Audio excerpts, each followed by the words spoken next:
You're listening to a 3CR podcast created in the studios of independent community radio station 3CR in Melbourne, Australia. For more information, go to allthews.3cr.org.au. We're putting up new buildings, we're knocking down the old. We're working in the summer heat and in the winter cold. And the labour power we sell, me boys, for a hard-earned weekly pay produces mighty profits for the greedy MBA.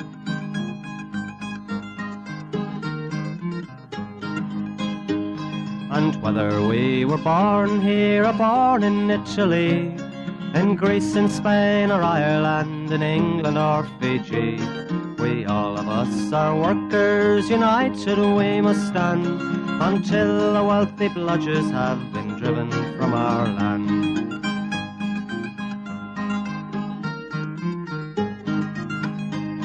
We faced deregistration, it backfired in the face. We're not fooled by arbitration, we won't stay in our place. We hit the bosses hard and fast to win and keep our gains, and break a couple of concrete pours to back our log of claims. So keep your powder dry and hold your head up high. It's class to class and face to face, our limit is the sky. We've got a fighting history and we never will be cowed. Our builders' labour is a name to make a man feel proud.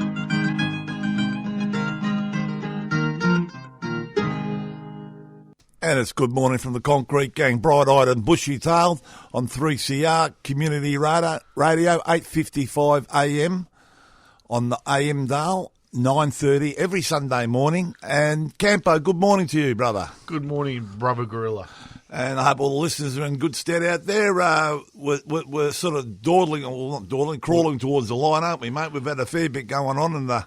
I think everyone's counting down to the break, and I know next week's a big week for us here in the show. Yeah, we've got next week, we've got the grand finals for the Scallywag and the Sooky Lala. Oh, we've got a cast of thousands for that, Campo. And the Goanna Christmas special. Oh, the Goanna's going to put on something special for us for sure this year. He let us down last year. He did. I thought he was going to come with a bit more... He built it up and just walked in his normal gear or something. Yeah, I thought he was going to be dressed up as Santa, put a bit of Christmas pep in it, but he didn't. Yeah. But I know he was putting the lights up last time I was talking to him, so they're all out. And he's done all his shopping. Oh, he's the best, isn't he? He even had a haircut. But talking about Christmas, there's not much good cheer down the CSL there at the moment, Campo. Oh, no, they're still out. So, they're still on a picket. They've been out for a few weeks now, 2 weeks now. Well, what we'll do, we're going to go across to the picket line and get a direct... Live to the picket line? Live to the picket line. We've got Kylie and Dennis there. Good morning, Kylie. Morning. It's the Gorilla here, and you've got Campo. Good morning. Good morning, guys. How you going? Yeah, all good. And how's it going down? You want to explain to the listeners what's going on with the picket line there, Kylie? Yeah, so we've been on a picket line now for about 15 days at CSR in Yarraville. We've been negotiating an EBA with the company. They've come at a dismal 2.75% increase. We've been after a 4% increase, particularly because we know that the company is making billions of dollars each year, 2.4 billion actually, and they've also been bragging in the papers just recently of a 30% increase in their profits. So they've made $86.6 million just in this half year alone. So what we want is to see the boys rewarded for all of the hard work and sacrifices that they do here on their 12-hour shifts, 24 hours a day, making the company that kind of money. So yeah, that's where we're at. We've got a pretty good turnout this morning. We've got barbecues going each morning. Lunch is provided, and the boys are really staunch and standing strong and united. It's really great to see how much they're willing to stand up to the company. Yeah, so you're saying that the two 12-hour shifts, and they're the blokes, people are getting all the money profits for these this CSR, and they're not willing to give them any more than 2.75%. It's a pretty measly rise, isn't it? It really is. They've just also announced that they're going to pay their shareholders 4.2% on the 10th of December, but they won't even give their employees that. It's a real shame and a disgrace. And, yeah, it's pretty bad. How many are out on the picket line how many people are out on the? So we've got about 60 members from CSR, and then we've got a really good delegation of our shop stewards from all over the city coming down and supporting the boys. That's fantastic. What is your address? So any listeners that can come down and support you. 277 Whitehall St, Yarraville. Yeah. And I was down there the other day. There's a lot of support. Everyone going past, giving you a toot and a wave and all. That's fantastic. Yeah.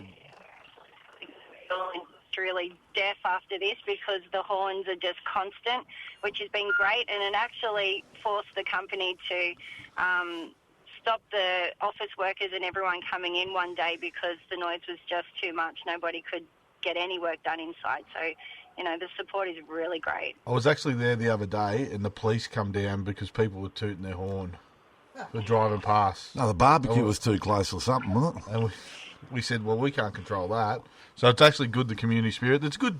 We were down there playing cricket the other day. It was pretty good. So roll the arm over to your Nah, mate, it was a bit of a batter. Kylie actually nearly got me out, but I was too good. Well, no surprise. A bit too wiry with the old batter, I reckon. Please. So it was good. It's a good vibe down there. And we're down there 5 days a week, aren't we, Kylie? 6 till 6. We're actually here 7 days a week, so from Monday to Friday it's 6 to 6, and then on the weekends we have a delegation of the guys coming in for a few hours each so they can still enjoy some of their weekends. But here all day, every day, so if you can come on down and show some support to the boys, it'd be muchly appreciated by everyone. And they're cracking lads, and we've got to remember this is getting close to Christmas, so I think there's a hat going around, so if it's on the job, throw in and let's get in behind these lads because they're us, you know what I mean? They might not be on a construction job, but they're just the same as any CFMEU member. And tell us about the IR person, the lady doing the IR. She's pretty poorly paid as well, isn't she? Yeah, well, I think they're trying to base the 2.75% increase to the boys off what they got. Apparently they only got between a 1.3 and a 1.8% increase off CSR, so they reckon that was good enough, and they want to pass that same shit on to the boys. Yeah, but she's a 1.8 million or something, the IR person, isn't she? Or? Oh, yeah, the CEO, she gave herself a nice little $1 million bonus to bring her complete compensation up to over $2 million a year. So, when you see those kind of figures being given to one person, it is a bit of a kick in the guts to the members, particularly because they're the ones doing the hard work and sacrificing the time with their family and friends doing the shift work. So, we just want to be able to get a fair slice of the pie for our members here as well. And the lads took a bit of the last EBO, they tried to help the company out a bit because they were struggling, weren't they? And, didn't go for massive pay increases last time around, and this is the way they're getting treated now. Yeah, so last EBA, the company gave the normal script of doom and gloom and asked the boys to accept a 2.5% increase. So in good faith they did, because they honestly thought that they would be able to make that up over the next 4 years. So, the company said that they were going to lose all of these clients and customers, but in reality they actually gained more over the last 4 years, and they've got the fastest production line. So they're one of Australia's largest plasterboard manufacturers, and they've got one of the biggest market shares in all of Australia, sharing that with Boral. But between the three major competitors here in Australia, being Boral, CSR and ETEX or SNIAT, CSR workers are the lowest paid. So we're not even asking for them to come up and be paying market rate or, parity with their competitors. We're just asking them to give us a pay increase, which is going to cover the increase of the cost of living. So how are the boys going down there, Nev? Is Nev in the car with you, I believe? Nope. No, Nev's not there? Nev's not there? No, I'm here. Yes. Yeah, I'm here. How's the morale? How's all the lads? Are they enjoying it, or where are we at? Well, it was hesitant at the start, but the boys are doing well. They're thick and fast. They're all supporting each other. They're loving the support they're getting from the boys down here, from all the delegation. Kylie's doing a great job for us. They just want to see this through. They're out here. They're not going back in until they get what they want. That's the go. Yeah, that's good. And you're getting plenty of support. I was down the other day and you got the barbecue going and people going past tooting horns and all that. It just keeps the morale up, doesn't it? definitely the support from the community, support from the delegation. I mean, everyone's been down here supporting the guys, keeping the morale up. They've been keeping themselves positive all the way through. So CSR's trying their dirty tactics at the moment, trying to get us back in. But the boys have got just saying, no, what we're staying out here till we achieve what we've set out to achieve. Yeah, well, that's the key. Everyone sticks fat and you'll win, no problems. No, that's the attitude from the boys, and it hasn't changed since day one. So if you are listening, come down, get in behind them, and, like I said, dig deep. The boys have been out for a while now, 15 days, and it doesn't look like it's coming to an end real soon. So get in behind them, and we'll get the win in the end. All right. Anything else you want to say before we go, Nev or Kylie? I think we all want to send out a big thank you to everyone that's contributed to the GoFundMe page and all of the sites that have been doing, passing the hat around and raising funds for these guys.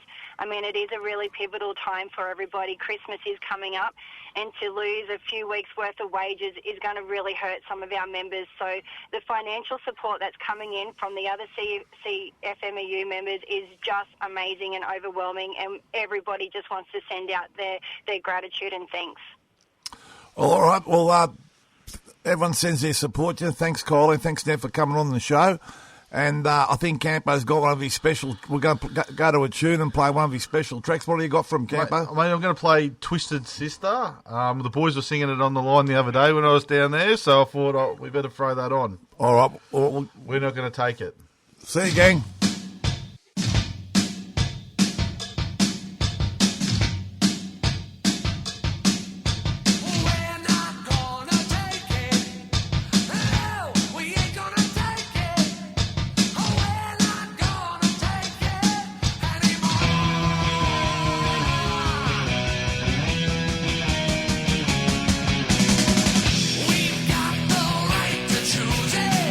There ain't no way we'll lose it.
And there it was. We're not going to take it anymore. And that's for the people, the guys and girls down at CSL in what do you call it? Yarraville. In Yarraville, and stick fat. You're doing a good job, and you'll win. No problems. And like we said, if anyone's listening to the show, get down there. They're there 7 days a week, 6 till 6. Yeah. All right. Now, what we got today, mate? What are we going to talk about? Talk about a couple of jobs coming up. What have you got coming up, mate? I've got one started at Caulfield Racetrack. It's about $70 million of doing new boxes and that for the horses. Actually going to put the stalls for the horses underground. So a bit of underground? Bit of a new one, yeah. Some of them end up there. Well, that's where you end up in the end, don't you? But anyway, yeah, so it's pretty big job, bits and pieces, doing new administration offices and stalls for the horses and a few other things. $7 million job, that's a fair size. Who's the builder on that one? Canes. Oh. And what else we got? What about you? You got anything coming up? We've got a $70 million Canes are doing local Whitehall Council out there at Box Hill. They're doing a bit of an upgrade there, mixed use with the police and the Ambos. It's all a bit of a mixed use centre out there. So that's coming up. A few other ones coming up, which I've discussed, but I think next year there's going to be a lot of work, and there's a lot of work coming up. And speaking to some people in the other states, I think there's a lot of work coming up in Queensland. There's a bit of work coming up in New South Wales. So I think next year, right across Australia, it should be a good year for be a construction worker. And there's a shortage of labour, isn't there? Yeah, we're seeing it already. The Minister for Employment, Simo, give him a call. Minister for Employment. So there is. And, obviously, we should talk about the Christmas break coming up too, to make sure, the process is the union official, all the shop steward has to do a vote with the men. I know if they want to come back early, mate. Come back early, because some jobs obviously were affected with COVID, so some of them will probably be getting dispensation if the men choose to. If the men choose to work, yeah. And we do have some, big infrastructure jobs that have got shutdowns on and that, so there'll be a lot of those workers working through, and shout out to all them. And obviously we've got the quarantine centre, that'll be working through as well. So, but the process is, and it's come from the Secretary, that there has to be a vote for those affected workers before it will be ticked off. So, and we had a lot of good feedback from last week's show with Annie Duggan and Loretta in here from the training unit. Annie Duggan's been made a life member of the union, and there's a little story drifted back to us. Apparently, her partner Frank, who was Seamus on the Concrete Gang years ago, Frank O'Grady, wasn't sleeping in the bed next to him because Annie had her life membership in the bed with him, and Frank had to sleep on the couch, which is fair enough. Well, I heard that. Well, there is a pecking order. There is a pecking order. And, Frank, you've just gone down another couple of levels, mate. So I hope you're doing the dishes, Frank, and the lawns and the cooking and all that, and looking after our life member. That's it. That's fair enough in a campaign. That's what you got to do, isn't it? Exactly. And Loretta, that was good hearing them all. I mean, they have the job that they've done out there with the training is just unbelievable. Second to none. And if you ever get a chance to go out to the training unit in Port Melbourne, Sabre Drive there, and have a look what's down there and what you can get trained up to. So if you're out of work and you're looking for a job and you want some more tickets, mate, go down to Sabre Drive, sign up for some of these courses, and they train them properly. It's not just one of those blokes that comes and tick and flick, signs a bit of paper, and so you pay him and he goes.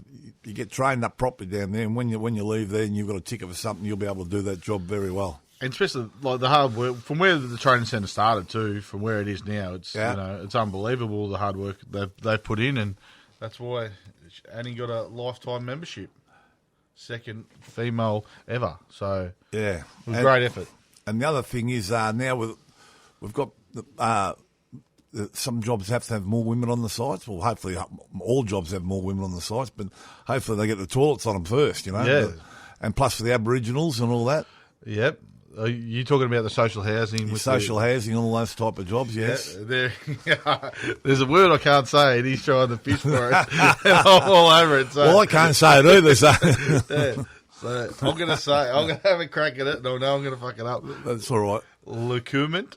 Yeah, that's it. That's policy. It. So in these social housing and the government jobs, there's got to be, I think it's 40% of the job has to be made up of women, Indigenous, people from commission homes, financially disadvantaged. Part of that's got to be on the job and working through it. So that's a big thing. And hopefully we get people and we get meaningful jobs. We don't just want the tick and flick jobs either. We don't want. We want people to walk away with a skill that they've got for the rest of their life, not just traffic control or hoist or take all the old people's jobs. No, we want genuine jobs. Genuine jobs. We want to see young women, doing apprenticeships and carpentry or painting or plastering or whatever. Yeah, and veterans. There's veterans in there as well. And the veterans, there's jobs for everyone. So. And there's plenty of that social housing. I know I've got one at Hawthorne. It's coming up. Hanson and Yunkin are doing it. That's 150 mil. I mean, you've got a couple in your batch. I've got two. I think one in Elstonwick and one in what would you call it, Jordanville. I think there's a fair few of them right across Melbourne. Yeah, there is. I've seen a few driving the other side of town. The social housing, which the money needs to be spent on it. It's miles behind where we should be. We've never done. I can't remember. When we last did social housing. So it's a big push. There's a lot of social housing for those poor people on waiting lists trying to get somewhere to stay, at the peak, you remember the start of COVID, they put all the homeless in, hotels and all that. We can get them off the street when we want to, but, the rest of the time we leave them out there. Yeah, I know. It's a joke. All right. What else we got, mate? Well, you're the director, mate. I'm just a follower. Well, ABD, they've gone belly up. We're not sure what the latest is on that, but the jobs aren't going, so they're trying to find the builder that wants to take them over, but pay all the subbies first. They all owed a lot of money. Well, yeah, there was, working, trying to chase up money. There's a lot of outstanding money, the subbies, and there's a lot to work through, but we are in the process of doing it, and hopefully we can get it all resolved. Yeah, it's, I think a long way to go, but anyway, we'll keep you in the loop what's going on with that. Well, we could probably start on Scallywags, mate, because we're coming up to the big one next week, the grand final. Ooh. I hope Warren's been listening, because I don't reckon I have written them down. The new director isn't as good on the paperwork as the old Warren. Not my strength. So, he'd had his little pad all done properly, but anyway. Yeah, he had little notes. If you look at the notes. I can't read my own writing, that's the other problem. But they keep coming, Scallywags, don't they? They keep coming. Even if we don't have the paperwork, we'll have a result of the Scallywag of the year. Don't worry. There's a couple of beauties coming up, I'll tell you. Oh. So, look, on the Scallywags, well, I have to say CSR, brother. CSR, for sure. Obviously, they're out there. We're not talking massive pay increase. We're talking 4%. 4%. So they've offered them 2.7 or whatever it is, or whatever the percentage is at the moment. It's not, we're not asking for sheep stations. And there's, 60 workers. And if you made a 30% profit and you want to give more money to your shareholders as a dividend than what you do your workers. You're kidding. Something's not right there, is there? No. Surely. And Julianne, like we said, she's on enough money to choke a donkey. She's getting $2 million a year plus $1 million bonus. You can see why she's getting it. She's trying to screw the boys over at the bottom. The old directors are giving themselves bonuses. That's a good look, isn't it? And then when they get sacked, they get a payout. It's ridiculous. I wish I had that. But what if they don't make money? They still get paid. Anyway, let's not get going. All right, so that's CSR, CPB. That is the Northeast Link. Yeah. Obviously, state government job again. We've had subbies not getting paid before Christmas. They're holding money before Christmas, and there's subby. And this is a hard time for a subby because this is when you got to pay out all your holiday pay, Christmas pay. Yeah. And they're not releasing money to the subbies. We've already had one subby go broke on the job. And, this is a state government job. And the state government get up and they talk about women and all this and let's do all this. Yeah. All the happy clapping, let's make everyone warm and fuzzy. There's not even a female toilet on the job. If you want to attract women to our industry, and this is, if we can't get it right on state government jobs, where are we going with this? You know what I mean? There's no crib huts, there's no first aid sheds, there's no amenities, no water on the job, and no female toilets, I think Daniel Andrews. That's one with a lot. Daniel Andrews and his team want to get, work out the contracts before they, carve it up. It's a bloody joke. All right, so we've got Ozcast. Yeah. They couldn't beat that, though, could they, CPB? Mate, well, the Toorak Tractor has put them up. mate. Green Shit casts, green panels, mate. Green panels. Hot. Cook eggs on them. All right, well, I'm leaning towards CPB, mate. They've got one with a lot there, haven't they? Yeah. Oh, that's what I reckon. You know, You happy with that? it's our money, and you know, they run around. I think we've got a minister for women, and we can't even get bloody toilets on government jobs for females. It's a joke. We're just about main campaigner for women's toilets on the concrete gang. That should be our motto, I think, women's toilets. Because I know it's ridiculous. We've spoken about it on this show. I don't know how many times, but. You know, and we go out next week and we got another job, women's toilets. It's just... But I get people go, the job went home because there was no toilets. You know, like, well, if you were in an office and there was no toilets, they'd send you home. You know what I mean? It's why? Well, I don't know. We construction workers do number ones and number twos, and we need a place to do it. You know what I mean? Like, it's not that big of a... And women do too, apparently. No, I don't know. All right, so CPB, you're the second last Scallywag of the year, and Sookie Lala. I'd have to go CSL. No, we haven't done it yet. Oh, yeah, sorry, Sookie Lala, sorry. ADCO. Well, there's a procedure to be followed. If you want to come back early, you have to have a meeting with the members and have a union official there, and if they vote to come back, you come back. But if they don't, you don't. So apparently at ADCO... They're less than pleased. Less than happy. One Turner, the boys had a vote and, you know... Yeah. Well, what happens if I ring around and I can get people? Well, no. Oh, yeah, you threaten the blokes. Yeah, threaten the blokes. Well, the blokes said they don't want to work Christmas. Your job was at 100% capacity during COVID. Bad luck. They want their break. But I've had ADCO since I've been down here. Every year, somewhere, they ask for dispensation. I know they're asking there. I know they're asking for the one... in town, they're digging the hole and they want to come back early to dig the hole. Like, please. All right, so ADCO get the Sookie Lala of the second last show of the year. So that's just about us, I think, mate. So obviously next week will be the last show of the year, and we'll announce the Scallywag and the Sookie Lala of the year, and we'll go out the same old way. Dare to struggle, dare to win. If you don't fight, you lose. And it's good morning from the concrete gang. We're going out with Billy Bragg. Which side are you on?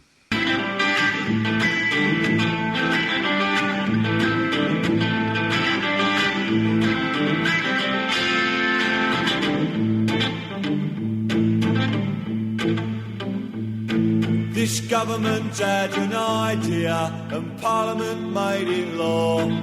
Seems like it's illegal to fight for the union anymore. And which side are you on, boys? Which side are you on? Which side are you on, boys? Which side are you on?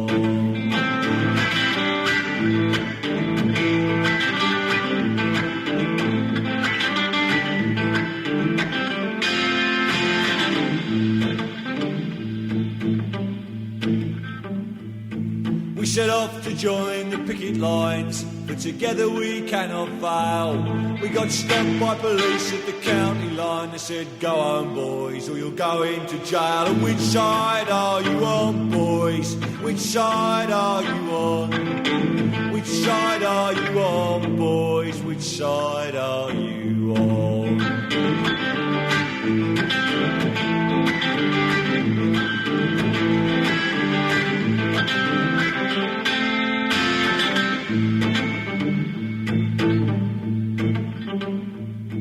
Well, it's hard to explain to a crying child why her daddy won't go back.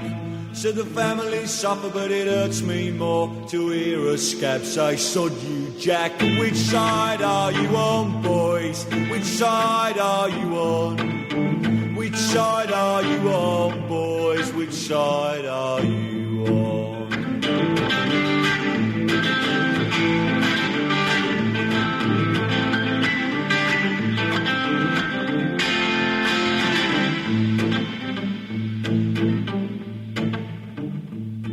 Well, I'm bound to follow my conscience, and I'll do whatever I can. And it'll take much more than a union law to knock the fight out of a working man. And which side are you on, boys? Which side are you on? Which side are you on, boys? Which side are you on?